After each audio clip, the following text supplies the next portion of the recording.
when you ask what property means to me. What I say is how property speaks to me. It means to stop to exchanging time and life for money. A J or B, that's not for me.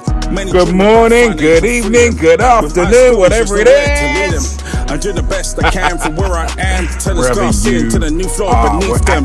I'm ASG from JTC, come to rap a bit about property. If you're feeding the changing scenery, the next 3 steps you will need to see. Yo, the deposit, time to get your money right. No more Good morning, good evening, good afternoon, whatever it is. Wherever you are, welcome back.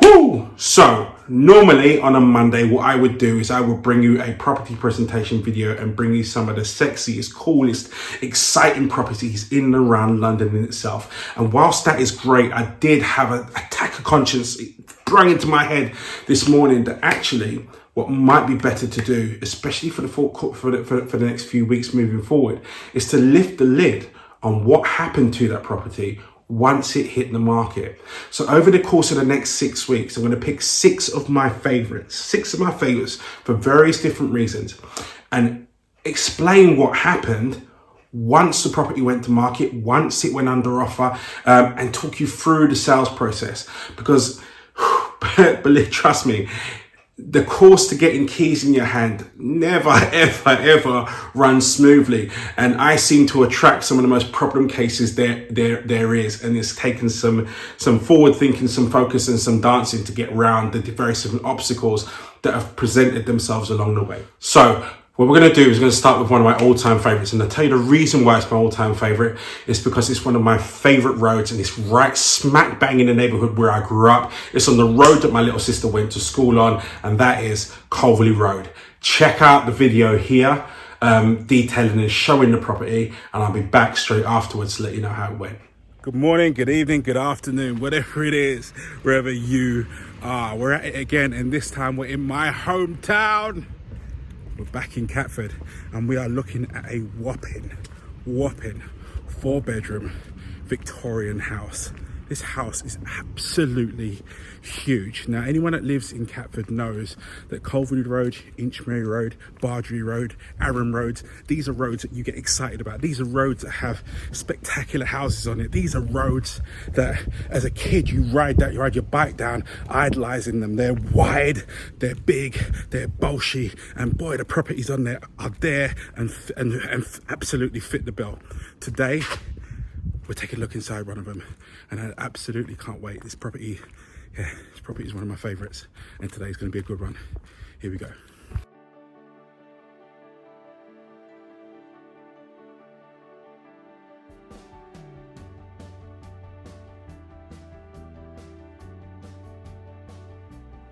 Now, if you're looking for a property with wow factor, just check out what meets your eye, what feeds your senses as you step foot through the front door. Look at this room, stacked to the brim with original features, 2 chandeliers, fireplace, this, I can't even get my words out here. This lounge, just look at this lounge. Oh my days, oh my gosh. Yeah, just look at this room. It's huge, it's so warm, so welcoming. You can just tell from the offset when you come in here, not only are you seeing something quite special, but you're entering into a special home filled with memories. And this room, yeah, I can't get over it. As you walk through this property, you will see bundles upon bundles of original features synonymous with a Victorian property. When you step into the main reception room that overlooks the front garden, just take a look at these huge bay windows that just capture every possible ounce and stream and beam of light and direct it straight through into this room, lifting its spirits, creating it such a warm and vibrant space to chill out, spend a penny, laugh and joke with friends and family, whatever it may be. But this is just an absolutely phenomenal space that is synonymous with the rest of the feel of that property. When the vendors originally bought this property, the kitchen was a tiny galley kitchen and it really wasn't fit for purpose for the size of family about to occupy it. So fortunately for whoever's going to purchase this property now, they've opened it up to this large L-shaped space that it is, that houses everything you could possibly want in a kitchen and that much more.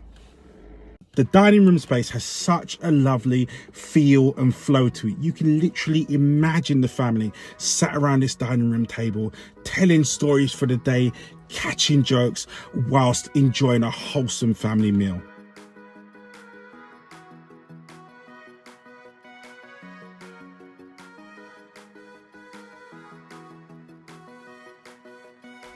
With the conservatory located just off of the dining room space, giving easy access to the garden, you can just imagine this unit, this section of the house, just being a social hub as you entertain friends and family with drinks and food just flowing.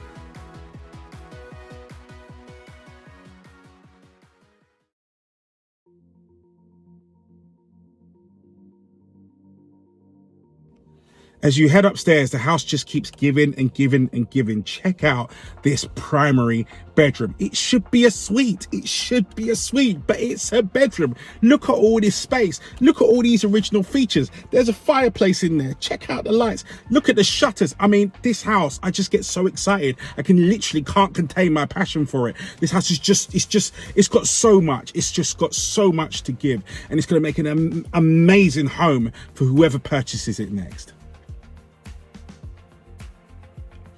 The rest of this floor comprises of another 2 double bedrooms and then also the main bathroom with separate WC.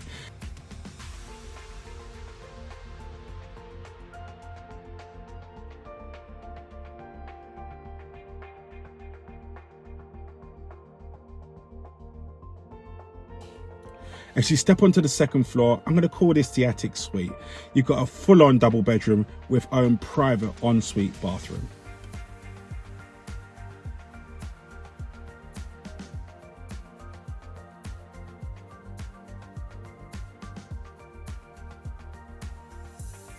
So there you have it. I told you it was one to look out for. I told you it was a special one. We've got 2 lounges. We've got a family-sized kitchen. We've got a separate dining room. We've got conservatory. We've got large garden, outhouse, possibility to extend outside. We've got 4 large double bedrooms and a separate bathroom with WC. Whew. All of that in one of the most sought-after roads in Catford, inside of the Rushy Green Conservation Area, for £825,000 offers in excess of. For those of you that don't know Catford very well, Catford's a hidden gem. It's probably one of the most connected towns you can get in London, with buses going absolutely everywhere into central London and beyond. You've got 2 train stations, Catford Bridge serving the main line into the London Bridge, Waterloo East and Charing Cross. Then you've also got Catford servicing Blackfriars and Victoria. You've got parks, a dozen all around you, and a community that's fully embraced to embrace everyone that comes into it. This property is a must to check out. If it does float your boat, please drop me a DM, drop me a comment, drop me an email, drop me a phone call, drop me a text, drop me whatever it is you need to. Get in contact, let me know, and we'll make arrangements for you. In the meantime, that's me out. That's out for the day. I'm off to go and pick up the boy.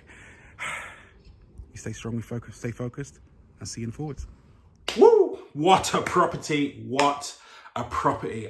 It's one of my all-time favorites. As I said, I grew up riding my bike up and down those roads, looking at those huge houses and wondering who lives in a place like this. Sorry about the cliche, but that was one of the things, aspects and things growing up. So when I got the opportunity to actually take part in the sales process of this one and sell one of these properties, man, it was so exciting. So the property was online for about 3 weeks, and in that 3 weeks we had a ton of showings. I mean, a ton of showings. And it's not surprising really.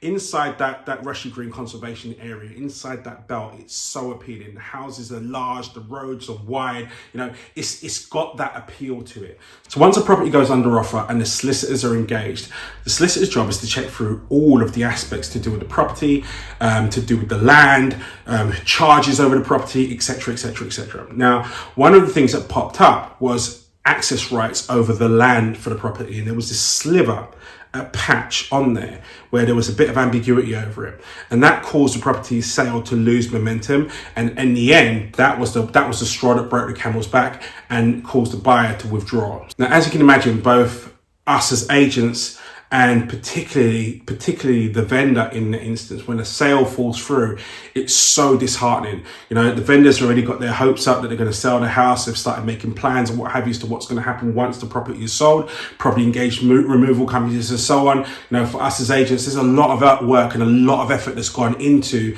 both the buyer and the vendor. At that point, we're attached to the sale, and then all of a sudden now you've got to go back to the beginning.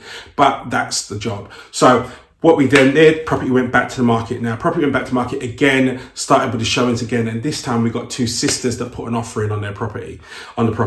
So the two sisters had massive plans of what they were going to do. And it was so exciting for me, stood there listening and taking part in this visionary detail. They wanted to move doors, they wanted to reshuffle rooms around, knock through walls, etc., etc., etc. Whilst they were under offer with the two sisters, they both had a property to sell. So one sister had an apartment to sell that wasn't reliant for the sale. The other sister had a house to sell that was. Now, in instances like this, we have to as agents do what's best for the vendor. Now, even though the sister's offer was actually higher than that of the gentleman that viewed the weekend before, he is proceedable. You know, his house was under offer, conveyancing had already begun. He had first-time buyers on his property as well, so therefore the momentum was going to be quick. So we had to turn focus from the sisters, unfortunately, and move it over to the gentleman that viewed before. Now, for me personally, that was a bit of a blow because the sisters were my applicant, they were my client, and I was, as I said, very, very involved in their visionary processes of what they were going to do to the house. We had long conversations about it. I was highly and heavily invested in it with them, and looking forward to going on that journey with them. Unfortunately, it didn't work out that way, and we had to swing it back over to the other gentleman's favour. But as I said, as agents, that's our job. Our job is to get the property sold. We're instructed by the vendors, and therefore have to give them the best possible advice. Now, a word of advice to all of you guys out there that are maybe in a similar situation. You've got a property to sell, but you're now looking at properties that you want to move to. My solemn advice to you would be that you sell your property first. Sell your property first. Get your property under offer first, and then go putting offers in on properties that you like. Yes, by all means, start scanning the market, maybe go down to a couple of viewings, but I would strongly advise that before you put an offer in on something that you like and get your heart and soul well and truly invested in that property, that you sell your property that you're living in first, get that under offer, so at least therefore the chain is established, and therefore you can move forward with purpose, knowing full well that when you put an offer in on this one, it's not going to get taken away from you because you haven't sold your property first. That sale is still going through conveyancing. It's not complete as yet, but it is moving. And you know what? Both parties are 100% happy with how things are going and where they are. And at the end of the day, that's what we're here for. So that was Culverley Road. I'm hoping that through this, we're going to be able to pick up some nuggets just like this one here that I can share with you through live stories. And it's always great when you're speaking from experience and therefore can pass that experience on. Anyway, that's me out for today. Thank you so much for listening. I will see you guys in the forwards. You have a fantastic week. Peace.